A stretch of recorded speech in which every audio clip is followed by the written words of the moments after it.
بسم اللہ الرحمن الرحیم۔ السلام علیکہ یا صاحب العصر والزمان۔ تو رسول خدا صلی اللہ علیہ وسلم نے حجرہ کے درمیان آ کر علی علیہ السلام کا استقبال کیا اور دونوں نے آپس میں معانقہ کیا۔ بس اس وقت ان کے درمیان اور میرے درمیان ایک بادل کا ٹکڑا حائل ہو گیا اور وہ دونوں میری نظروں سے اوجھل ہو گئے۔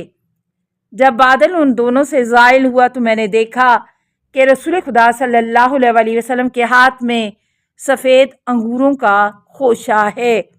رسول کھا رہے ہیں اور علی علیہ السلام کو بھی کھلا رہے ہیں۔ میں نے عرض کیا یا رسول اللہ، خود بھی کھا رہے ہیں اور علی کو بھی کھلا رہے ہیں اور مجھے نہیں کھلاتے۔ رسول خدا صلی اللہ علیہ وسلم نے فرمایا یہ جنت کے پھلوں میں سے ہے، نبی یا وصی نبی کے علاوہ دنیا میں ان کو کوئی نہیں کھا سکتا۔ بحار الانوار جلد 37 صفحہ 101 حدیث 4 عن الخرائج۔ عبداللہ ابن عمر نے رسول خدا صلی اللہ علیہ وسلم سے علی علیہ السلام کے متعلق سوال کیا۔ عبداللہ ابن عمر سے روایت ہے کہ ہم نے رسول خدا صلی اللہ علیہ وسلم سے علی ابن ابی طالب علیہ السلام کے متعلق سوال کیا تو رسول خدا صلی اللہ علیہ وسلم غضبناک ہوئے اور فرمایا قوم کو کیا ہو گیا کہ اس کے متعلق ذکر کرتے ہیں کہ جس کی اللہ تعالیٰ کے نزدیک وہی منزلت اور مقام ہے جو میری منزلت اور مقام ہے ما سوائے نبوت کے۔ آگاہ رہو کہ جس نے علی سے محبت کی اس نے مجھ سے محبت کی اور جس نے مجھ سے محبت کی اس پر اللہ راضی ہوا اور جس پر اللہ راضی ہے اس کے لیے جنت کافی ہے۔ آگاہ رہو جس نے علی سے محبت کی اللہ اس کی نمازیں، روزے اور قیام قبول فرمائے گا، اللہ اس کی دعا کو مستجاب فرمائے گا۔ آگاہ رہو جو شخص علی سے محبت رکھتا ہے تو وہ دنیا سے اس وقت تک کوچ نہ کرے گا جب تک کہ کوثر میں سے پی نہ لے اور طوبہ میں سے کھا نہ لے اور جنت میں اپنے مقام کو دیکھ نہ لے۔ لیالی الاخبار جلد 7 صفحہ 221 حدیث 133 عن فضائل الشیعہ للصدوق۔ ابو سعید خدری نے پوچھا علم الکتاب کس کے پاس ہے؟ ابو سعید خدری کہتے ہیں کہ میں نے نبی اکرم صلی اللہ علیہ وسلم سے سوال کیا یا رسول اللہ، اللہ تعالیٰ کے اس قول کا کیا مطلب ہے؟ قال الذی عندہ علم من الکتاب النمل آیت 40۔ اس شخص نے کہا جس کے پاس کتاب میں سے علم تھا۔ حضرت صلی اللہ علیہ وسلم نے فرمایا وہ میرے بھائی سلمان بن داؤد کا وصی تھا۔ میں نے عرض کیا یا رسول اللہ صلی اللہ علیہ وسلم اس قول سے کون مراد ہے؟ قل کفا باللہ شہیدن بینی و بینکم ومن عندہ علم الکتاب الرعد آیت 43۔ کہہ دیجئے اے رسول کہ میرے اور تمہارے درمیان اللہ ہی بطور گواہ کافی ہے اور وہ شخص جس کے پاس علم الکتاب ہے۔ حضرت صلی اللہ علیہ وسلم نے جواب دیا اس سے مراد میرا بھائی علی ابن ابی طالب ہے۔ بحار الانوار جلد 35 صفحہ 429 حدیث 1 عن امالی الصدوق۔ محبت علی کا راز اور کس طرح محبت علی عبادت ہے۔ سلمان فارسی سے روایت ہے کہ ہم رسول اکرم صلی اللہ علیہ وسلم کے پاس موجود تھے کہ بنی عامر میں سے ایک اعرابی آیا، اس نے کھڑے کھڑے رسول خدا پر سلام کیا اور کہنے لگا یا رسول اللہ، تیری جانب سے ایک قاصد آیا اور اس نے ہمیں اسلام کی دعوت دی، بس ہم نے اسلام قبول کیا، پھر اس نے ہمیں نماز، روزہ اور جہاد کا حکم دیا، ہم نے اسے نیکوکار پایا، ہم نے اس کی باتوں پر عمل کیا، پھر اس نے ہمیں زنا، چوری، غیبت اور بری باتوں سے روکا، بس ہم برائیوں سے روک گئے۔ پھر آپ صلی اللہ علیہ وسلم کے قاصد نے ہم سے کہا کہ آپ صلی اللہ علیہ وآلہ وسلم کے داماد علی ابن ابی طالب کی محبت ہم پر واجب ہے۔ بس آپ بتائیں کہ اس میں کیا راز ہے، خصوصاً اس حالت میں کہ ہم اس کو عبادت کے لحاظ سے دیکھیں۔ حضرت صلی اللہ علیہ وسلم نے فرمایا 5 وجوہات کی بنا پر محبت علی تم پر واجب ہے۔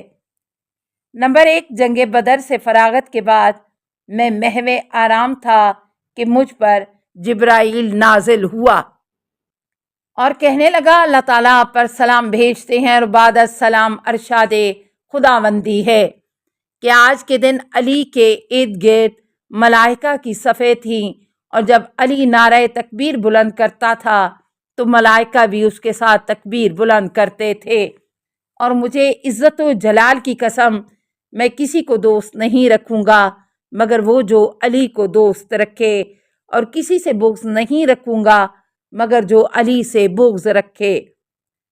نمبر 2، اور جنگ احد میں جب میں اپنے چچا حمزہ کے کفن دفن سے فارغ ہو کر بیٹھا تو میرے پاس جبرائیل آئے اور کہنے لگے اے محمد، اللہ تعالیٰ فرماتا ہے کہ میں نے نماز کو فرض کیا، لیکن اگر انسان بیمار ہو تو اس سے اس فرض کو اٹھا لیا۔ میں نے روزہ فرض کیا لیکن مریض و مسافر سے اس حکم کو اٹھا لیا۔ اسی طرح حج کو فرض کیا لیکن فقیر و غیر مستطیع سے اس حکم کو اٹھا لیا۔ زکوٰۃ کو فرض کیا لیکن جس کا مال نصاب تک نہیں پہنچتا اس سے اس فرض کو اٹھا لیا۔ میں نے علی ابن ابی طالب کی محبت کو فرض قرار دیا لیکن اس میں کوئی رخصت و رعایت نہیں ہے۔ نمبر 3، اللہ رب العزت نے نہ کوئی ایسی کتاب نازل کی اور نہ کوئی مخلوق پیدا کی مگر یہ کہ اس کے لیے ایک سردار قرار دیا۔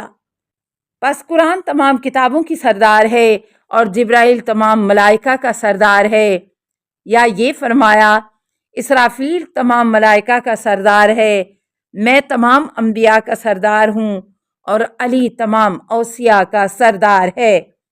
ہر امر کے لیے ایک سردار ہوتا ہے اور میری محبت اور علی کی محبت ہر ایک امر کی سردار ہے جس کے ذریعے انسان اپنے رب کی اطاعت کر کے اس کا تقرب حاصل کر سکے۔ نمبر 3، اللہ تعالیٰ نے مجھے خواب میں القا فرمایا علی کی محبت درخت طوبہ ہے جسے اللہ خود اپنے ید قدرت سے جنت میں کاشت فرماتا ہے۔ نمبر 5، جبرائیل نے کہا کہ جب قیامت کا روز ہوگا تو اے رسول آپ صلی اللہ علیہ وسلم کا منبر عرش کے دائیں جانب ہوگا اور تمام نبی عرش کے بائیں جانب تمہارے سامنے ہوں گے، اور علی کی کرسی عزت و اکرام کی وجہ سے تیرے پاس ہوگی۔ بس یہی وجوہات ہیں کہ علی کی محبت تم پر واجب ہے۔ عرابی نے کہا میں نے سنا اور اس کی اطاعت کی۔ بحار الانوار جلد 27 صفحہ 128 حدیث 119 عن کتاب المختصر۔ امیر المومنین کون ہے؟ عمر ابن حسیب اور اس کا بھائی بریدہ بن حسیب روایت کرتے ہیں کہ ہم دونوں رسول خدا صلی اللہ علیہ وسلم کے پاس موجود تھے کہ حضرت ابوبکر آئے اور رسول اکرم صلی اللہ علیہ وسلم پر سلام کیا۔ حضرت نے فرمایا جاؤ اور امیر المومنین پر سلام کرو۔ حضرت ابوبکر نے کہا یا رسول اللہ امیر المومنین کون ہے؟ حضور نے جواب دیا علی ابن ابی طالب۔ حضرت ابوبکر نے سوال کیا یہ حکم خدا کی جانب سے ہے یا اس کے رسول کی جانب سے؟ حضرت نے فرمایا کہ ہاں اللہ اور اس کے رسول صلی اللہ علیہ وسلم دونوں کی جانب سے۔ پھر حضرت عمر آئے اور رسول اکرم صلی اللہ علیہ وسلم پر سلام کیا۔ حضرت نے فرمایا جاؤ امیر المومنین کو سلام کرو۔ حضرت عمر نے پوچھا یا رسول اللہ کون امیر المومنین؟ حضرت نے فرمایا علی ابن ابی طالب علیہ السلام۔ حضرت عمر نے کہا یہ حکم اللہ کی جانب سے ہے یا اس کے رسول کی جانب سے؟ حضرت نے فرمایا ہاں یہ حکم اللہ اور رسول صلی اللہ علیہ وسلم دونوں کی جانب سے ہے۔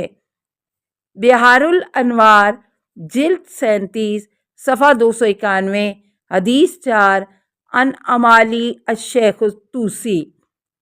السلام علیکہ یا صاحب العصر والزمان، الامان الامان الامان من فتن الزمان۔